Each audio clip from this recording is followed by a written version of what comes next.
Matatanda ang kamakailan lang ay kumalat ang balitang niregaluhan ni Jericho ng isang mamahaling singsing si Janine Gutierrez. Nagulat nga si Janine Gutierrez nang bigyan siya ni Jericho ng isang mamahaling singsing. Sa unang tingin pa lang, alam niyang hindi ito basta-bastang alahas.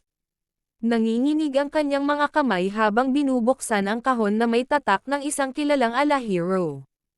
Nang makita niya ang singsing, napatigil siya at hindi kaagad nakapagsalita.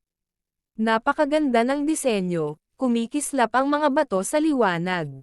Para sa akin ba talaga ito? Tanong niya kay Jericho, halos hindi makapaniwala. Tumanggaw si Jericho at ngumiti. Oo, ikaw lang ang nararapat, sabi nito. Halos mangiyak-ngiyak si Janine sa sobrang saya at alam niyang ang singsing na iyon ay hindi lang simbolo ng pagmamahal kundi isang napakalaking halaga. Iniisip niya kung gaano kalaki ang sakripisyo ni Jericho para dito hindi mo kailangang gawin ito, sabi niya, ngunit alam niyang galing ito sa puso, at habang nakayakap siya kay Jericho, nagpapasalamat sa pagmamahal na ibinibigay nito sa kanya.